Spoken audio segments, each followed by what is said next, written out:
Hi, my name is Jenny Lee and I'm from Taiwan. I'm a fourth year engineering student at the U of A and I'm part of a student group called ARVP, which stands for the Autonomous Robotic Vehicle Project.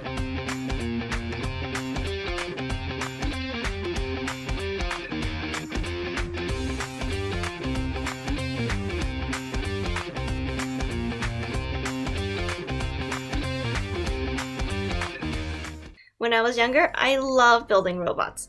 I started with Lego robots, and as I got older, I started building bigger, better, and cooler robots. And I'm still building robots today. In my free time, I love baking and crocheting, like my little octopus here. Engineering has always been my passion, and I hope you can learn something from me today.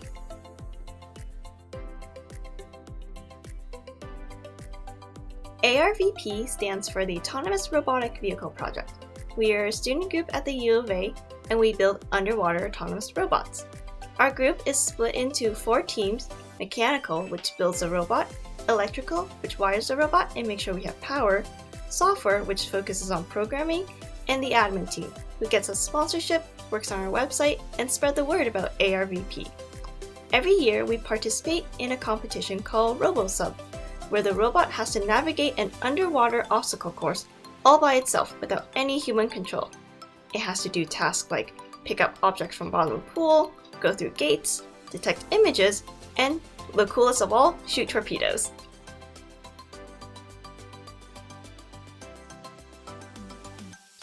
In 2019, ARVP placed 4th in the RoboSub competition. We are very proud of this achievement because we've been working on this robot for 3 years and we were competing with some of the top schools from all around the world. It meant a lot to us to see all our hard work pay off.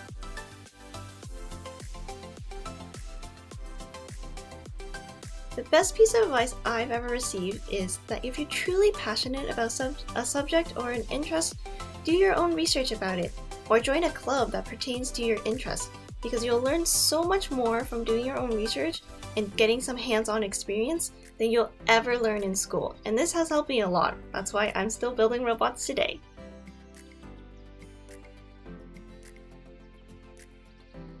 The biggest thing with our robot is sometimes it just doesn't work. Whether it's not moving, or it won't detect the images we want it to, or it's not shooting its torpedoes. And when this happens, we kind of have to go through a trial and error, trying to figure out whether it was something mechanically, like it wasn't built correctly, whether it was electrically, like the wires weren't connected, or software, like there's a bug in the code, or we're missing a semicolon. But through all this, we have derived a checklist for us to go through every time we run into some trouble of common mistakes we make, and this way we can quickly figure out the problem or discover new ones to add to our list. This way we can save more time and have a successful pool test.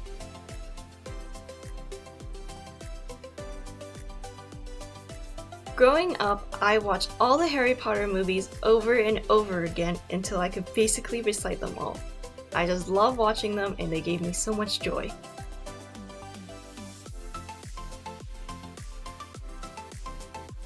ARVP is continuously improving on our robots, making them better and better.